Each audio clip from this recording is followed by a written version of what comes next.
Hello everyone, welcome back to my channel Humanities. So I am back with part 3 of BHIC 134 important questions. ठीक है, तो start करते हैं. First question is causes of revolt of 1857. तो 1857 में जो revolt हुआ था उसके क्या कॉजेज थे. तो सबसे पहले ये जान लो कि जो रिवॉल्ट हुआ था 1857 में, इसको फर्स्ट वॉर ऑफ इंडिपेंडेंस भी कहा जाता है. ठीक है, फर्स्ट वॉर ऑफ इंडिपेंडेंस. ये इंट्रोडक्शन में लिख सकते हैं, जिसको क्या कहा जाता है, फर्स्ट वॉर ऑफ इंडिपेंडेंस. ठीक है, अब इसके क्या कॉजेज थे. फर्स्ट पॉलिटिकल कॉजेज क्या थे. Policy of expansion, doctrine of lapse and subsidy line.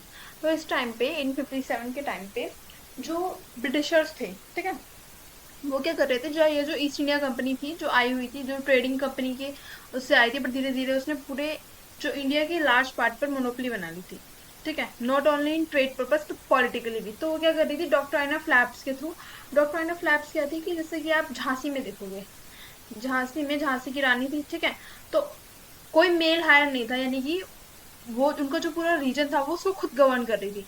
तो इस बेसिस पे जो है उनके जो पूरा किंगडम था उसको अनेक्स कर लिया गया जब इनकी डेथ हो गई, झांसी की रानी की लड़ते लड़ते डेथ हो गई. ठीक है, तो उस टाइम पे पूरा रिवॉल्ट चल रहा था जिस टाइम पे झांसी की रानी की डेथ हुई थी. ठीक है, तो डॉक्ट्राइन ऑफ लैप्स के अंदर उन्होंने क्या किया, इनका जो पूरा साम्राज्य था उसको क्या कर लिया, अनेक्स कर लिया. सब्सिडी अलायंस जो कि हमें अवध में देखने के लिए मिला. ठीक है, लॉर्ड डलहौजी ने जो नवाब थे अवध के, अवध के नवाब कौन थे, वाजिद अली शाह. इनका रूल था वहां पे, कहाँ पर, अवध में. तो अभी जो ईस्ट इंडिया कंपनी थी, इन्होंने किस बेसिस पे जो है इनका रूल हटाया, यानी कि इनका रूल हटाया किस बेसिस पे, सब्सिडी अलायंस के बेसिस पे. ठीक है, सब्सिडी अलायंस क्या होती थी कि भाई जो एम्परर है किसी भी रीजन का, उनको क्या बोल दिया जाता था कि भाई आप जो है मिस गवर्नेंस करो, या आप जो है सही से जो है राज नहीं कर पा रहे हो.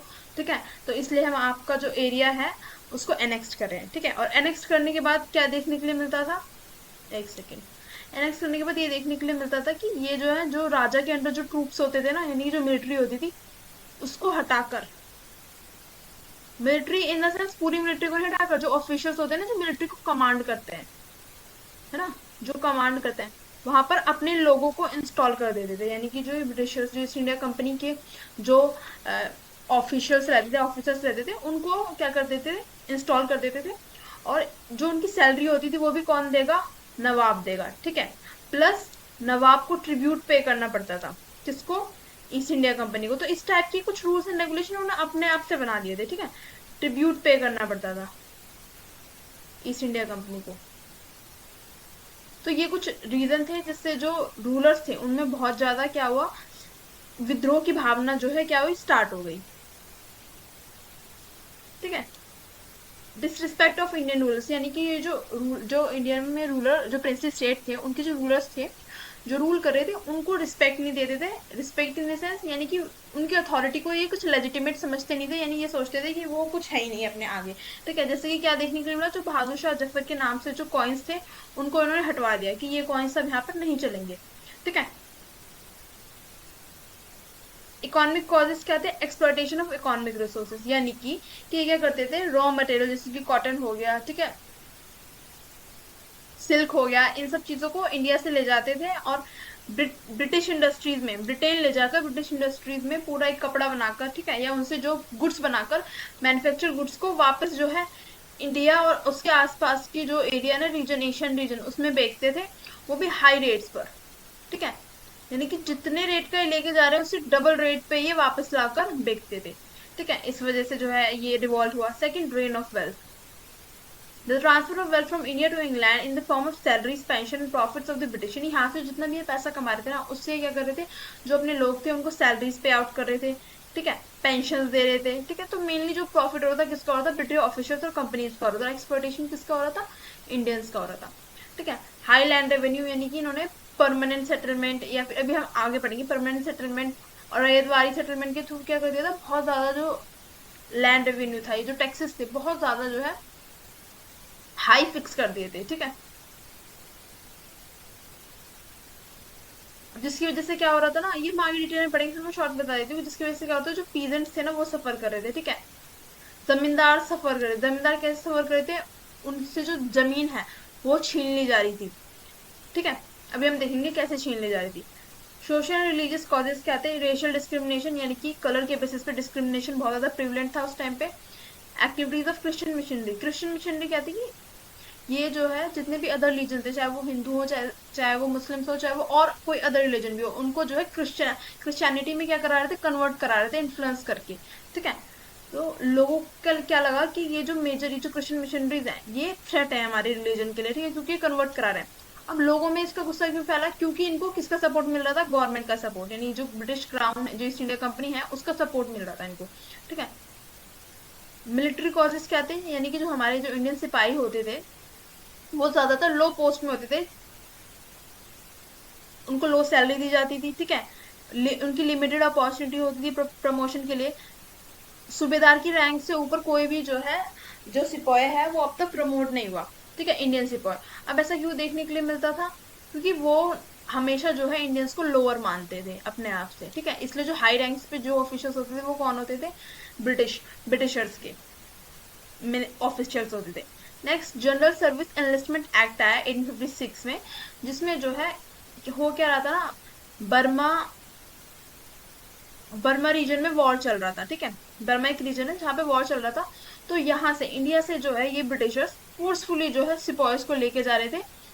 अब बर्मा पहुंचने के लिए ना, बर्मा पहुंचने के लिए सी को क्रॉस करना पड़ता है। ठीक है, समुद्र है बहुत बड़ा, उसको क्रॉस करके जाना पड़ता है। बल्कि उस टाइम पे हिंदू रिलीजन में ऐसा माना जाता था कि अगर आप सी को क्रॉस करोगे ना, तो जो आपका धर्म है वो पॉल्यूटेड हो जाएगा। ठीक है, तो इसलिए जो सिपाही थे उन्होंने क्या किया, विद्रोह भी किया, बट उसके बाद भी जो है ना जबरदस्ती ले जाया जा रहा था, इसलिए उन्होंने वो रिवॉल्ट ऑफ 1857 में शामिल हो गए। ठीक है, नेक्स्ट है क्वेश्चन है हमारा परमानेंट सेटलमेंट। ठीक है, ये शॉर्ट नोट में भी आ सकता है और लॉन्ग में भी पूछ सकते हैं। तो परमानेंट सेटलमेंट क्या था? ये एग्रीमेंट था बिटवीन ईस्ट इंडिया कंपनी और जमींदार, जिसको हम लैंडलॉर्ड कहते हैं। ठीक है, परमानेंट सेटलमेंट के अंदर क्या कर दिया गया था? फिक्स कर दिए गए थे क्या? जो भी लैंड रेवेन्यू था ना, टैक्स टैक्स जो है लैंड्स पर फिक्स कर दिया गया था। और गवर्नमेंट ने प्रॉमिस किया था पीजेंट से और जमींदार से कि अब हम फ्यूचर में इस पर कोई भी टैक्स जो है बढ़ाएंगे नहीं। ठीक है, परमानेंटली फिक्स हो गया, यानी कि अगर उन्होंने बोल दिया 50% आपको देना पड़ेगा, तो 50% आपको देना पड़ेगा। ठीक है, चाहे आपका क्रॉप फेलियर हो जाए, चाहे जो है अकाल आ जाए, यानी कि अकाल मीन्स कि सूखा पड़ जाए। ठीक है, तेज बारिश हो जाए तो बाढ़ आ जाए, जिससे फसल खराब हो जाती है ना, फसल खराब भी होगी तब भी आपको देना पड़ेगा। और एक स्ट्राइकिंग फीचर ये था कि अगर फसल अच्छी हुई, फॉर एग्जाम्पल सरप्लस हो गया, तो आप जो सरप्लस है वो अपने पास रख सकते हो। ठीक है, ये था पूरा परमानेंट सेटलमेंट। बट इसमें भी हमें क्या देखने के लिए मिला? धीरे धीरे करप्शन देखने के लिए मिला, कि कैसे जो जमींदार थे ना, वो पहले क्या हुआ करते थे, रेवेन्यू कलेक्टर हुआ करते थे, और इनके टाइम में ये जो जमींदारी राइट हो गए थे ना, ये हेरिडेटरी हो गए थे। हेरिडेटरी का मीन्स कि ये जो है अपने राइट्स को ट्रांसफर कर सकते थे अपने बेटे को। ठीक है, बेटे के बाद बेटा, ऐसे होता है ना, पूरा लीनेज कंटिन्यू, तो इस टाइप से। ठीक है, रेवेन्यू फिक्स हो गया था। अब इसमें एक जो मेन चीज है ना, जो आप किसी भी कोई भी सेटलमेंट पूछे, चाहे परमानेंट पूछे चाहे रेतवारी पूछे, इसमें लिख सकते हो कि जो पीजेंट्स थे उनका एक्सप्लॉयटेशन हो रहा था। ठीक है, और एक चीज और यहाँ पे मेंशन है, मनी लेंडर, कि जब भी जो है क्रॉप फेल हो जाती थी ना, क्रॉप फेल हो गई, तो अपने टैक्स को भरने के लिए जो पीजेंट होते थे ना, वो मनी लेंडर एक ऐसे हो गए जो लोन प्रोवाइड करते हैं। ठीक है, उनसे क्या करते थे, लोन लेते थे। ठीक है, टैक्स को पे करने के लिए, तो मनी लेंडर भी उनको एक्सप्लॉइट कर रहे थे। तो ऐसे आप पॉइंट बढ़ा सकते हो कि कैसे जो है पीरेंट्स का मेजरली एक्सप्लॉइटेशन हो रहा था जमींदार के थ्रू। ठीक है, मनी लेंडर के थ्रू। अब एक पॉइंट मैंने बोला था कि जमींदार भी सफर कर रहे थे, अब वो चीज देख लेते हैं जमींदार कैसे सफर कर रहे थे। तो परमानेंट सेटलमेंट के अंदर जो है सनसेट लॉ बना दिया गया था। सनसेट लॉ मीन्स कि अगर जब शाम के टाइम सूरज छिपता है ना, उससे पहले पहले आपको क्या करना है, रेवेन्यू जितना भी है टैक्स जो है सबमिट कर देना है। ठीक है, अगर आप नहीं सबमिट कर पाए, जो फिक्स्ड रेवेन्यू है, जो जमींदार हैं बेसिकली, वो नहीं सबमिट कर पाए, तो क्या होगा, उनकी जो जमींदारी राइट्स हैं उनको ऑप्शन कर दिया जाएगा, यानी कि उनकी जमींदारी राइट्स किसी और पर्सन को दे दिए जाएंगे। ठीक है, इससे क्या हो रहा था, जमींदार का भी नुकसान हो रहा था बहुत ज्यादा। ठीक है, नेक्स्ट है रेतवारी सेटलमेंट।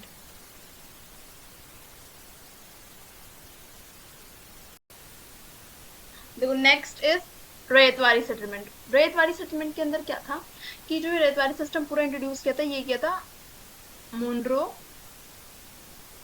एंड रीड ने। ठीक है, ये दो ऑफिसर्स थे ब्रिटिश ईस्ट इंडिया कंपनी के, जिन्होंने ये इंट्रोड्यूस किया था। ठीक है, अब इसमें क्या हुआ कि जो जमींदार थे ना, मिडल मैन, इनको एलिमिनेट कर दिया गया। ठीक है, इनको अबॉलिश कर दिया गया, और डायरेक्ट जो पीजेंट्स थे उनसे क्या किया गया, टैक्स जो है वो कलेक्ट किया जाने लगा। ठीक है, अब इसको कौन कौन सी जगह पे इंट्रोड्यूस किया गया, मद्रास, बॉम्बे, कुछ पार्ट्स में असम के। ठीक है, अब इसका डिस्टिंग्विश फीचर क्या था कि डायरेक्ट एग्रीमेंट था between British government and individual rights, तो जिससे क्या हो रहा था, करप्शन ने जो है कम हुआ। ठीक है, प्लस जो सरप्लस आता था, यानी कि अगर क्रॉप अच्छी हुई है तो उससे जो सरप्लस मिलेगा वो रईयत के पास रहता था। पहले परमानेंट सेटलमेंट में क्या होता था, जो सरप्लस आता था ना उसको जमींदार रख लेता था। ठीक है, एज अ टैक्स। और रैयत, अब यहाँ पे क्या हो गई, रैयत हो गए अपने ऑनर लैंड के। परमानेंट सेटलमेंट में हमने क्या देखा कि लैंड के ओनर कौन होते थे, जमींदार होते थे। ठीक है, meaning they had ownership right and कुछ सेल मॉर्टरेज और गिफ्ट देयर लैंड, यानी कि अब जो पीजेंट्स थे, रैयत थे, इनके पास आ गए राइट्स। किस टाइप के राइट्स, कि भाई अपने जो लैंड है उसको ऑन करते हैं, प्लस ये अपने लैंड को बेच सकते हैं। ठीक है, गिफ्ट कर सकते हैं किसी को भी। नेक्स्ट पॉइंट इज, जो लैंड रेवेन्यू सिस्टम था रैयतवाड़ी सिस्टम के अंदर फिक्स नहीं था, जैसे हमने परमानेंट में देखा ना कि फिक्स था कि भाई इससे ज्यादा बढ़ाएंगे नहीं, है ना। तो इसमें क्या होता था, 20 या 30 साल के एक गैप के बाद जो है गवर्नमेंट जो है देखती थी पूरा सर्वे, और उसके बाद क्या करती थी, रेवेन्यू बढ़ा देती थी, डिमांड बढ़ा देती थी। ठीक है, अभी जो रेवेन्यू डिमांड थी रैयतवाड़ी सेटलमेंट में कैसे जो है फिक्स की गई, सर्वे हुआ। ठीक है, जहां पर जो है on on the basis of soil. ठीक है, जहाँ पे सॉइल अच्छी थी वहां पे ज्यादा जो है डिमांड किया गया रेवेन्यू, जहाँ पे सॉइल की क्वालिटी इतनी अच्छी नहीं थी वहां पे जो है कम डिमांड किया गया रेवेन्यू। ठीक है, अब इसके बाद इम्पैक्ट क्या देखने के लिए मिला, हैवी बर्डन ऑन पीजेंट। ठीक है, loss of land, exploitation by officials and money lender. देखो, despite being recognised as owner, the high and often inflexible revenue demand, क्योंकि पीजेंट्स तो ऑनर बन गए हैं बट जो डिमांड रखी हुई है वो 60% रखी हुई है। ठीक है, बहुत ज्यादा है, यानी कि अगर 100% प्रोडक्शन में से 60% तो आप गवर्नमेंट को ही दे दोगे। ठीक है, बचा कुचा जो है वो अपने पास रखोगे। और इन दी केस अगर फेमाइन आ जाता है, ठीक है, क्रॉप फेलियर हो जाता है, बाढ़ आ जाती है, सूखा पड़ जाता है, तो उसमें आपके पास कुछ भी नहीं बचता, फिर भी आपको 60% जो है देना है। तो इससे फिर उस टाइम पे क्या हो रहा था कि वो मनी लेंडर के पास जा रहे हैं लोन के लिए। वे जो मनी लेंडर है इनको और ज्यादा एक्सप्लॉइट कर रहे थे, करप्शन कर रहे थे, क्योंकि जमींदार भी नहीं थे कंट्रोल करने के लिए। ठीक है, अब नेक्स्ट है हमारा सिविल डिसऑर्डिनेंस मूवमेंट। नॉन कॉपरेशन मैंने पहले पढ़ा दिया था। ठीक है, सिविल डिसऑर्डिनेंस मूवमेंट उसके बाद आया। तो सिविल डिसऑर्डिनेंस मूवमेंट में क्या देखने के लिए मिला, ये एक लैंडमार्क था इंडिया के स्ट्रगल फॉर इंडिपेंडेंस में, जिसको लॉन्च किया था महात्मा गांधी ने 1930 में। ठीक है, प्राइमरली एम क्या था इसका कि भाई हमें पूर्ण स्वराज चाहिए, कंप्लीट इंडिपेंडेंस। ठीक है, ब्रिटिश रूल से। अब गांधी जी ने एक लेटर लिखा, ठीक है, लॉर्ड इरविन को, जिसमें इन्होंने 11 डिमांड्स रखी। ठीक है, मेन डिमांड्स क्या थी, एबोलिशन ऑफ सॉल्ट टैक्स, यानी कि सॉल्ट टैक्स मतलब जो नमक होता है ना, इसमें भी ब्रिटिशर्स ने क्या लगा दिया था, टैक्स लगा दिया था। और गांधी जी का मानना ये था कि नमक जो है एक बेसिक नीड है लोगों की, इस पर टैक्स नहीं होना चाहिए। ठीक है, जो लैंड रेवेन्यू सिस्टम था इनका पूरा, इसमें क्या करो, रिड्यूस करो टैक्सेस को, प्लस जो आप मिलिट्री पे इतना ज्यादा एक्सपेंडिचर कर रहे हो उसको रिड्यूस करो। और एक डिमांड देखो ये भी थी जो उसमें शायद मैंने मेंशन नहीं की, हाँ एक डिमांड ये भी थी कि जो आप पर्सनल यूज के लिए जो एक्सप्लॉयटेशन कर रहे हो ना, जैसे कि अपने लोगों को पेंशन देना, सैलरी देना, बहुत ज्यादा सैलरी देना, तो इस सब चीज में कट ऑफ करो। ठीक है, अब इसके की एलिमेंट्स क्या थे, की एलिमेंट्स पहला है डांडी मार्च। ठीक है, तो सिविल डिसऑर्डिनेंस मूवमेंट के अंदर पहला जो इवेंट है वो है डांडी मार्च। ठीक है, जो कि सोर सत्याग्रह, जिसको हम सोर सत्याग्रह भी के नाम से भी जानते हैं, जो कि 12 मार्च को स्टार्ट हुआ और अप्रैल 6 को खत्म हुआ 1930 में। ठीक है, गांधी जी ने क्या किया, अपने 18 फॉलोअर्स के साथ साबरमती आश्रम से कोस्टल विलेज ऑफ डांडी, ठीक है, डांडी तक क्या किया, मार्च किया। ठीक है, कितनी किलोमीटर था ये, 240 मील्स, 10 माइल ये रोज चलते थे। ठीक है, 10 मील ये रोज चलते थे। ठीक है, on April 6 1930 Gandhi ceremonially broke by the सालो, जब ये डांडी पहुंच गए तो वहां पे जो है समुद्र के किनारे इन्होंने नमक बनाया। ठीक है, तो एक तरीके से ये क्या हुआ, सॉल्ट लो का ब्रॉक करना, यानी तोड़ना हुआ सॉल्ट लो को। क्यों तोड़ना हुआ, क्योंकि जो ब्रिटिशर्स थे उन्होंने बोल दिया था कि आप खुद से जो है नमक को नहीं बना सकते। ठीक है, यानी कि आपको नमक को खरीदना पड़ेगा, जो ब्रिटिश ईस्ट इंडिया कंपनी की जो इंडस्ट्रीज है वो बना के जो दे रही है वही नमक आप यूज कर सकते हो, और उस पर वो टैक्स लगाते थे जब खरीदते थे लोग। तो ठीक है, तो गांधी जी ने जो कॉमन पब्लिक है ना उनको सिखाया कि कैसे आप नमक खुद बना सकते हो। ठीक है, the act resonated deeply across the national inspiring million, यानी कि इस एक्ट ने लोगों को इंस्पायर किया बहुत ज्यादा। ठीक है, जिससे लोग इंगेज हुए इस मूवमेंट में। अब नेक्स्ट जो इवेंट्स है वो ये है कि boycott of British goods and institution, यानी कि जितने भी ब्रिटिश गुड्स जो लोग वहां पे क्या करते थे, परचेज कर रहे थे, जैसे कि फॉरेन क्लोथ हो गए, लिक्विड शॉप्स हो गई, ठीक है, इन सब चीजों को क्या किया गया, बंद किया गया, ठीक है। Women playing a prominent role in picketing, picketing का मतलब यानी कि लिक्विड शॉप्स के सामने जैसे वुमेन्स ने धरना दे दिया कि कोई भी यहाँ से मतलब जो है जो मतलब एक तरीके से शराब है, दारू है, नहीं खरीदेगा, ठीक है। ब्रिटिश एजुकेशनल इंस्टीट्यूशंस का बॉयकॉट होना, यानी कि जो भी ब्रिटिश के जो कॉलेजेस हैं, स्कूल्स हैं, वहां पर लोग नहीं जाएंगे, ठीक है। नॉन पेमेंट ऑफ टैक्सेस, यानी कि जो टैक्सेस लगा रही है गवर्नमेंट पीजेंट्स पर, ठीक है, हम उसको पे नहीं करेंगे, ठीक है। यानी कि जो लैंड रेवेन्यू था जो गवर्नमेंट कलेक्ट करती थी थ्रू डिफरेंट सेटलमेंट्स, तो वो टैक्स हम टैक्स ही नहीं देंगे। अगर हम टैक्स नहीं देंगे तो मेजर रीजन क्या था, अगर हम टैक्स नहीं देंगे तो जो गवर्नमेंट है ब्रिटिश ईस्ट इंडिया कंपनी, ठीक है, इन टैक्सेस से ही तो वो अपने जो भी एम्प्लॉयज उनको सैलरीज वगैरह दे पा रही है, तो वो गवर्न ही नहीं कर पाएगी, ठीक है। फॉरेस्ट लॉ का वायोलेशन, यानी कि जो ट्राइबल कम्युनिटीज थी ना, उन पर फॉरेस्ट लॉ बना दिए गए थे कि आप जो है इंक्रोचमेंट नहीं कर सकते, पेड़ वगैरह नहीं काट सकते, ठीक है। तो और अपने जो कैटल है, यानी कि जो उनकी गाय होती थी, जो भैंसे होती थी, जो शीप होते थे, उनको आप फॉरेस्ट में चरा नहीं सकते, ठीक है। तो इस टाइप के जो लॉज थे इनका अबॉलिशन होने लगा, स्ट्राइक्स होने लगी उनके अगेंस्ट, ठीक है। At the end Gandhi Irwin pact sign होता है 5 मार्च को। अब ये एक्ट क्या था, इस एक्ट में बेसिकली ये था, जो इंडिया का कॉन्स्टिट्यूशन बनने की बात चल रही थी ना, इंडिया का कॉन्स्टिट्यूशन बनने की बात चल रही थी उस टाइम पे, तो इंडियन कॉन्स्टिट्यूशन, तो इस कॉन्स्टिट्यूशन में ना जो मेजोरिटी होगी लोगों की, वो किसकी होगी, इंडियंस की होगी, ऐसा गांधी जी का कहना था, ठीक है। इस चीज पर जो है जो लॉर्ड इरविन थे, उन्होंने कह दिया कि उन्होंने जो है सहमति जताई, ठीक है, इसके फेवर में बोले कि ठीक है, हमें जो है ये मंजूर है, बस आप जो है सिविल डिसोबीडियंस मूवमेंट, जो आप इतना बड़ा मूवमेंट चला रहे हो ना, इसको कॉल ऑफ कर दो, इसको बंद कर दो, ठीक है। तो लास्ट में कंक्लूजन में आप ये लिख सकते हो गांधी इरविन पैक्ट, कि क्यों कॉल ऑफ किया गया सिविल डिसोबीडियंस मूवमेंट, ठीक है। Thank you for watching the lecture. अगर आपको वीडियो अच्छी लगी हो तो मुझे कमेंट करके जरूर बताओ कि आपको वीडियो कैसी लगी, ठीक है।